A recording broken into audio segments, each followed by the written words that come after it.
오늘은 7월 26일 시편 18편 1절부터 19절까지의 말씀입니다. 1절 말씀 보게 되면 다윗이 먼저 하나님께 사랑의 고백을 합니다.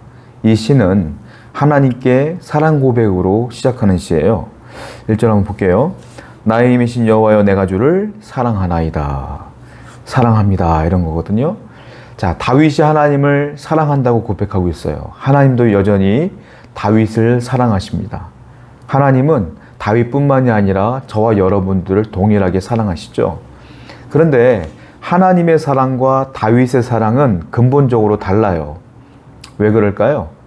하나님의 사랑은 이유가 없어. 무조건적인 사랑이에요.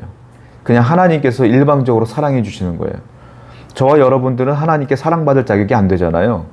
그런데 하나님이 그냥 사랑해 주시는 거예요. 우리에게 그냥 일방적으로 예수님을 보내주셨고 이 예수를 믿으면 내가 구원해 줄게. 그리고 예수를 믿는 사람은 구원뿐만이 아니라 하나님이 동행해 주시면서 우리를 사랑해 주시는 거예요. 무조건적인 사랑이에요. 그런데 다윗의 사랑은 이유가 있어요. 뭘까요? 2절부터 그 이유가 나와요. 여호와는 나의 반석이십니다. 요새이십니다. 나를 건지시는 이십니다. 나의 하나님이십니다. 내가 그 안에 피할 나의 바위이십니다. 나의 방패이십니다. 나의 구원의 뿌리십니다. 나의 산성이십니다. 그래서 내가 주를 사랑합니다. 이 말이에요. 다윗의 사랑에 있는 조건이 있어요. 하나님이 구원의 뿌리니까, 나의 방패시니까, 나의 산성이니까. 그런 이유가 있기 때문에 사랑한다고 고백하는 거예요. 여러분들이 하나님을 사랑하는 것도 이유가 있어요. 그 이유가 무엇일까요? 하나님의 은혜를 경험한 그 경험이 우리의 사랑의 조건이 되는 거예요.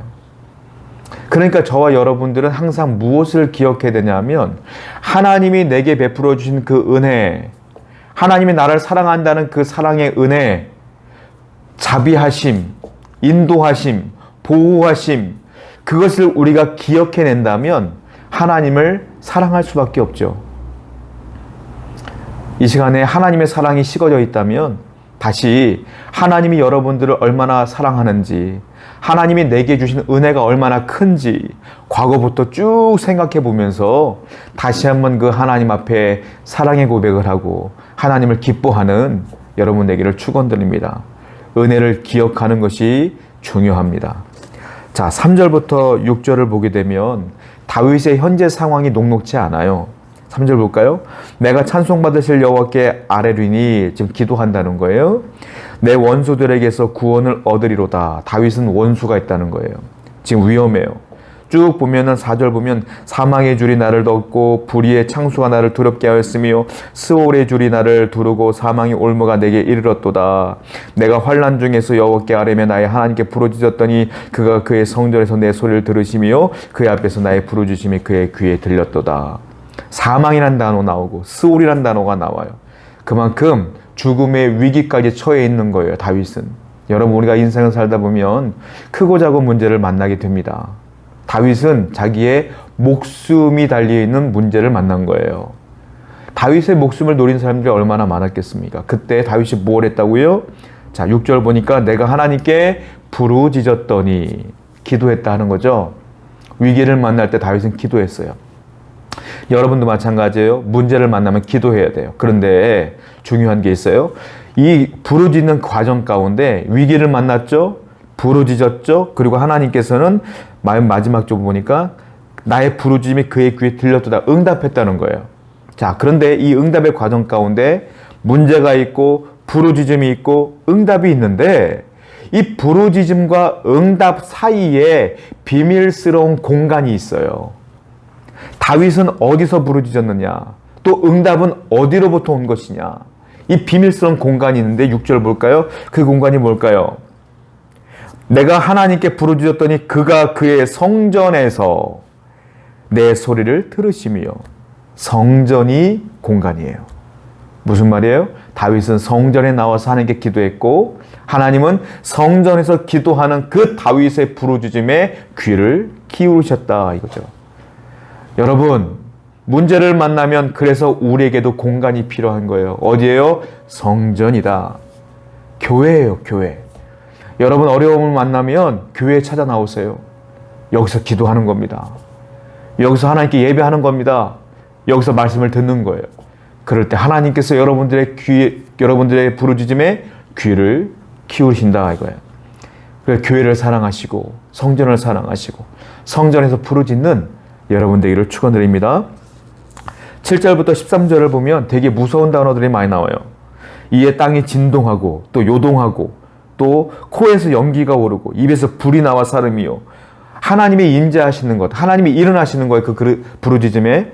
그런데 이렇게 무섭게 나타난다는 거예요. 진동, 요동, 코에서 연기가 오르고 불이 나오고 이런 것들이 나온다는 거예요.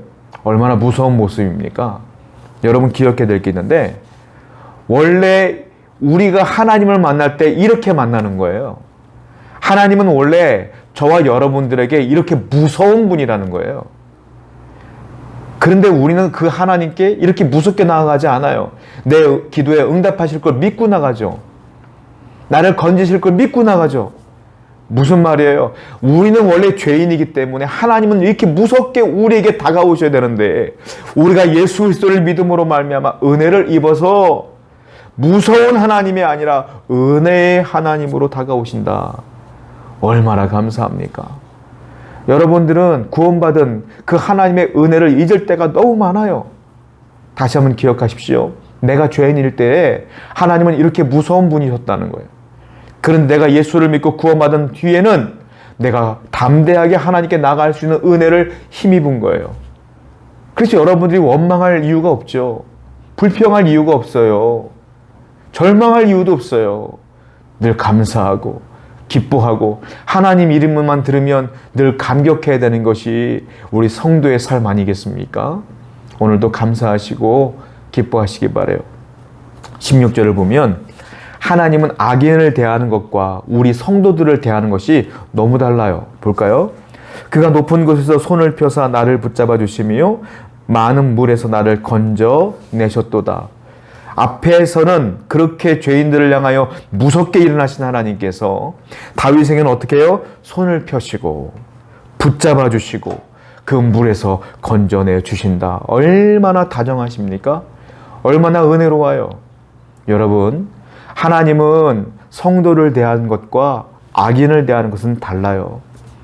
이것이 하나님의 사랑이다. 오늘도 하나님은 여러분들을 건져내어 주실 것이고 붙들어 주실 것입니다. 여러분들의 위기에 처했을 때 여러분들이 성전에서 기도할 때에 그 기도에 응답하실 거예요. 그 하나님의 은혜를 기억하고 오늘도 담대하게 감사하게 살아가는 여러분 되기를 축원드립니다. 기도합시다. 하나님, 우리 하나님은 참 좋으신 하나님이십니다. 나는 하나님을 조건으로 사랑하지만 하나님은 무조건으로 사랑하셨습니다. 우리가 하나님에 대한 사랑이 식어질 때에 그 은혜를 기억할 수 있도록 인도해 주옵소서. 예수님의 이름으로 기도드렸습니다. 아멘.